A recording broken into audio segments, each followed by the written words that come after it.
So I've got a confounding carburetor issue, parts issue, on the KE100 2001 that I've got. So I went through and I took the carburetor apart and cleaned it up and replaced some of the parts from this carburetor rebuild kit, this KE100 for the Mikuni Carbs 16001 230s.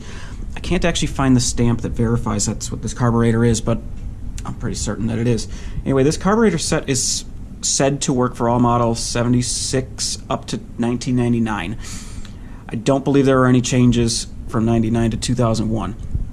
Why I'm confused on this is that I know I'm not the first person to be into this carburetor.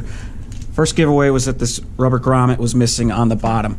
Second giveaway is that the parts that I replaced here, the main jet is an 80. And if I go and look at my manual, I can see that my main jet, where are we? KE100 should be a 77.5, and that's what I've put in now. Previous generation was 75, so it was never an 80 that I can tell. Now, what's really got me confused right now is that these are the two needles, and this is my point of confusion. This is the needle that I took out, and this is the needle that came with the kit. Now, these needles are definitely different. This one has Y57 printed on it, and this one has, what did it say? This one has 4EJ39. Now, every video and carb kit that I've seen comes with a needle with 5 ring settings on it. So, just like this Y57. Now, a major difference in these needles, this one that came in the kit, this new one, is shorter. It also looks like it has a slightly different taper. Now, I'm not 100% certain on that because it could be an optical illusion. I did check with a micrometer, or not a micrometer, a caliper, because I thought this whole needle was a smaller diameter, but if I measured right at the top, they're both 2.5 to 2.52 millimeters. So they're the same diameter, and I'm not going to put a micrometer to the bottom of these because I don't want to nick it up. But where my confusion lies is that I was thinking maybe somebody used an old needle from an older model and put it into this carburetor. Why I was thinking that is that the bike, the only issue I had running it was in first gear, really low RPM. It just didn't, it bogged. So I was thinking maybe this is just an old needle. But if I look, this is a parts diagram for the current, the carburetor that I believe that I have. And it should have this 16009. If I look at my parts list, that one is here, 16009, and it's stamped with 4EJ39, which is what this needle has. But it doesn't have multiple ring settings on it. It just has the one ring setting. This one, like here, should have multiple ring settings. So this seems like it should make sense, but they're different lengths, and that's absolutely, at least I think, gonna change how it behaves, you know, inside the bike and the fuel delivery. If somebody could tell me where I can find the stamped number to verify that that's the carburetor that I have, I'd be really grateful. I don't know which needle to put in. My head says put the old one back in, because that's what's printed on the parts list. But I think what I'm going to try, and the main reason I'm going to try it is because of that bogging down low, I'm going to put this new one in from this new carb kit that I got to see how it changes the performance characteristics. I also wasn't sure, so the carb kit does not come with this this seat thing on the top and the little washer, so I've got new ones. You can't even see it. It's in there and there. Another couple parts that I got trying to address that bogging issue was I've got this little filter and the grommet. Now, the reason I got these, I've also got new gasket sets all the way around. So the carburetor sits right here. And this, when I pulled this apart, this didn't have a gasket on at all. The reason that you want this filter and this grommet is for if stuff gets into here. This is essentially your carburetor sitting here, and it's pulling air from inside of this. So if you've got an air leak coming in here, it's bypassing the whole air filtration system and coming up in here. there's a little filter down in there, and that's what this piece is. So the reason the grommet needs to be on there is because the carburetor's sitting right here, and the grommet fits in there, and it fits onto the carburetor overflow little spill, I don't know, little knobbies. If the fuel spills out, then it goes into this hole and bypasses this filter, because fuel will eat the filter element. So you don't want that to be happening. I didn't have that, so any fuel that was overflowing would have been spilling out here, down through there, and then it drops out of that baffle onto the ground. So I'm going to assume that that is shot. And since I'm already here, why not just replace it? And so replace the gasket, and that's going to hopefully fix any of my potential air leaks into there.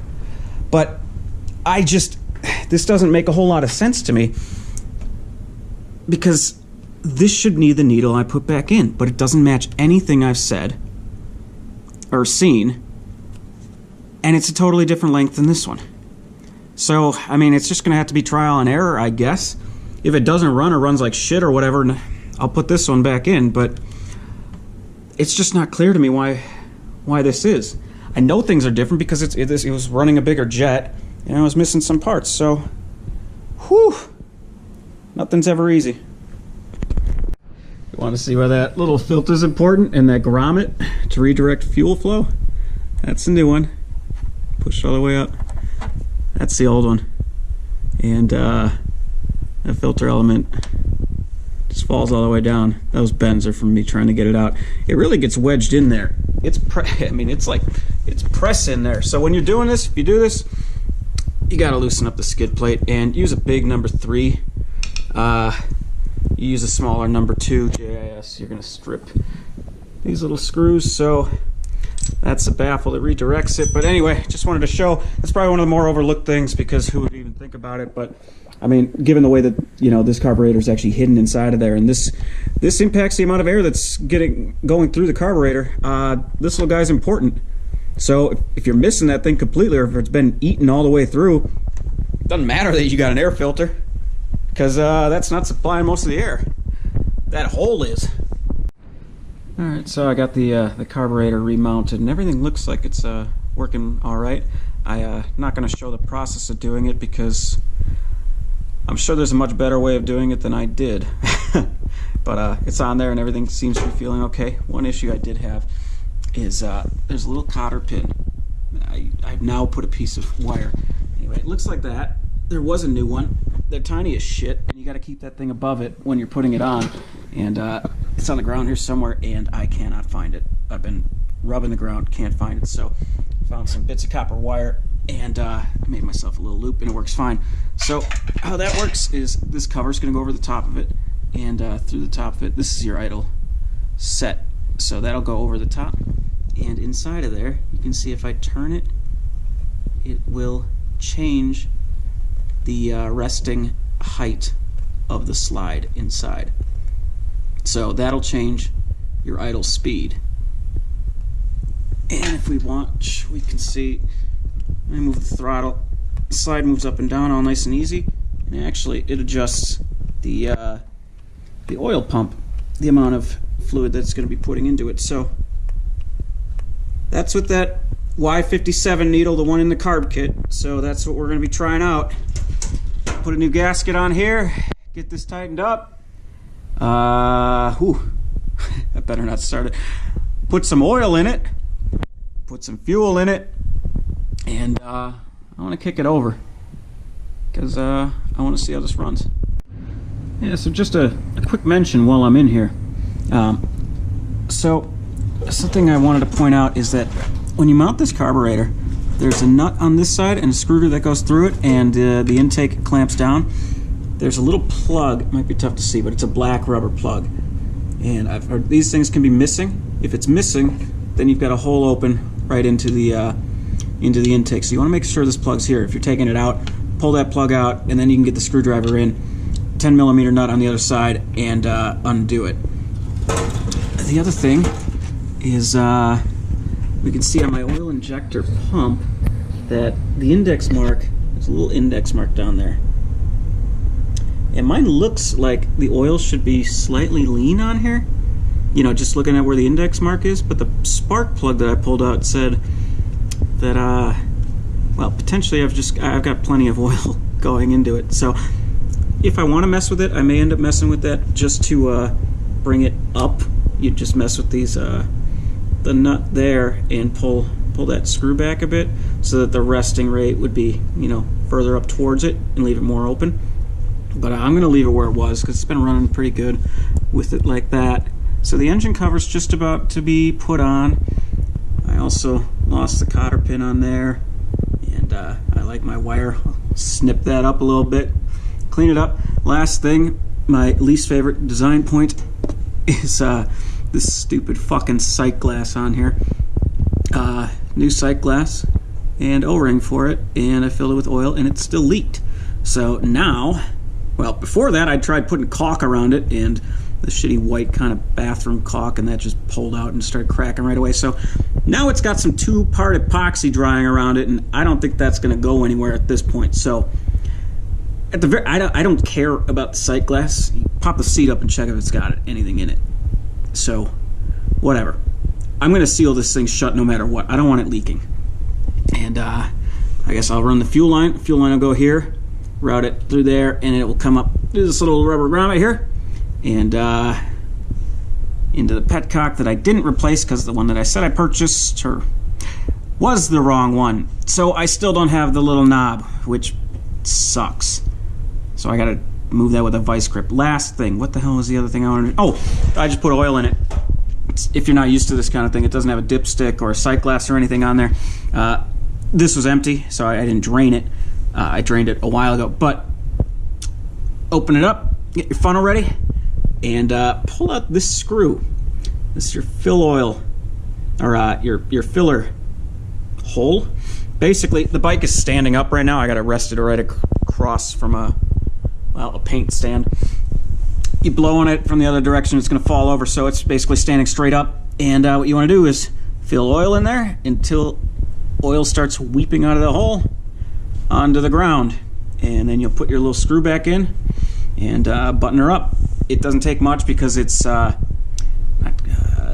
for the transmission on the other side. So that's what I got. It's only 600 milliliters, so not a whole bunch of oil, but figured I'd point that out while I was here. Okay, so here we are. I am ready to see if we could test start this. The things that I have changed that may affect how the engine performs. It does have a new spark plug, gapped that. Obviously rebuilt and changed some of the pieces in the carburetor. I've got the engine case off because I found this is really difficult. This the idle adjustment, the set screw. It's tough to change with this, so I don't know if I'm anywhere close to where it should be. So it's much easier to change it when it's open. Once I get it sort of dialed in, then I'll put the whole setup back on. This is a choke part here. I can pull it with my hand if I want. So what else? New oil. Outside of that, I don't think the engine should be affected too much. I'm running a slight premix. I put a gallon of gas in it and 20 milliliters of oil. So it's probably even less than 50 to 1. It's probably closer to like 60 to 1 on there. So that shouldn't be too much. Right now I'm looking, and I am getting Stockholm Fever Syndrome, whatever you call it. Last week, Saturday, my back has been killing me. I'm actually wearing a brace now. Took a little spill when I was doing not deadlifts, I was squatting. I was actually warming up, and took me out. And dropped with 135 pounds on my back and crawled up the stairs and pretty much just cried. So now I'm able to move with this brace. I'm ready to see if I can kickstart this thing. New tires on it. I am looking outside, and that sucks. It's raining. It's like 34 degrees. But if it runs, I may just have to take a little spin. So let's see if it runs, please. If it revs way the fuck high, it's because I had it set wrong. So, the other thing that might affect it is it's got an AGM battery in it now. So I don't think that the battery is going to affect how it runs, because it'll actually run without the battery. It just had a weak battery before, but I mean it could. So we'll see.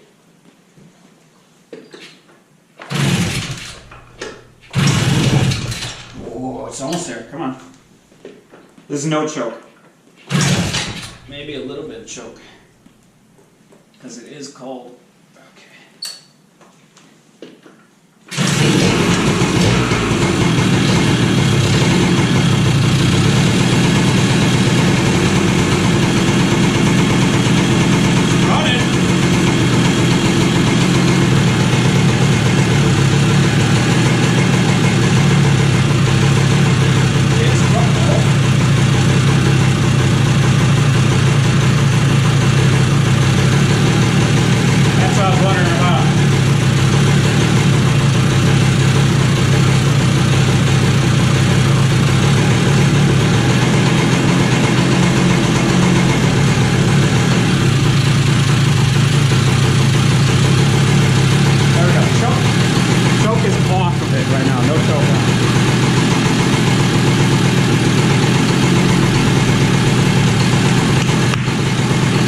About this because I didn't even know if it would run with that new needle I put in.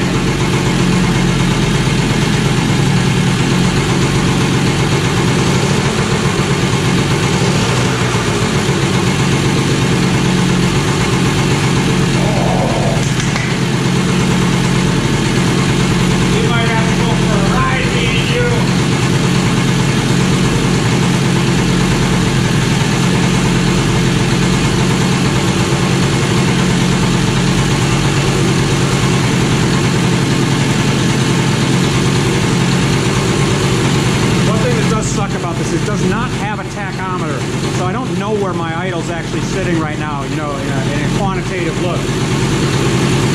Sounds like I'm getting higher and higher. I want to get it warm, and then I'll dial this back a little bit.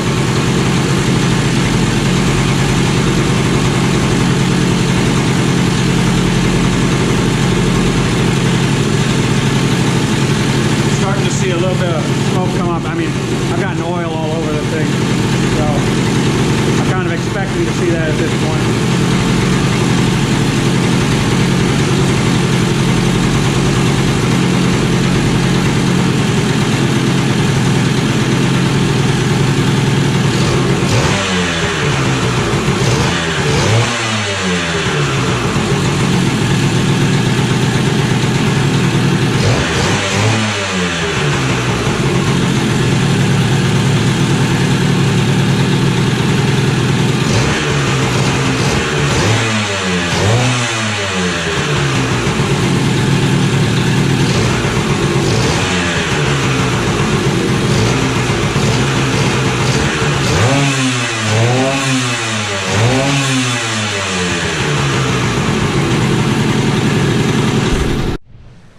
What have we learned? I took the bike around the block, probably just rode about a half mile through the wet. Was it a good idea? Maybe, probably not, because now I got salt water all over, so I'm going to have to wipe it down and then store it. But it ran okay. Actually, as soon as you get on the throttle, as soon as you get over a quarter throttle, it gets rid of that hesitation that I had. I still got that hesitation. I've got it through all gears on lower throttle. And I don't know how to explain it. It's almost like it's starved of fuel a bit. One thing I'm going to do, so I got to take that side cover off once more. There's the idle set screw, which they tell you to set it at 1.5. I've got it at 1.5. I'm thinking I'm probably going to give it another quarter turn. Actually, I may just give it a full half turn to see how it responds to that. Because that's that area of the throttle that I'm feeling that hesitation in. As soon as I get to beyond 25%, it's there, it's screaming, it's ready to roll. It's funny, I actually just rolled right past a cop and just looked at me, what the fuck are you doing? So yeah, what I need to do is get a GoPro mounted on my helmet. I've got the mount, I've got everything, I just got to figure out how to do it correctly. I've got to figure out how to do it where I'm not picking up all that wind noise as well. And if somebody can help me troubleshoot what my actual issue is with this hesitation, I'd really appreciate it, because I feel like this bike is pretty close to being there. I mean, it'll get me around just fine, but I want it to be there. I really like this thing. I think I'm going to ride this more than anything else I've got. It's a blast.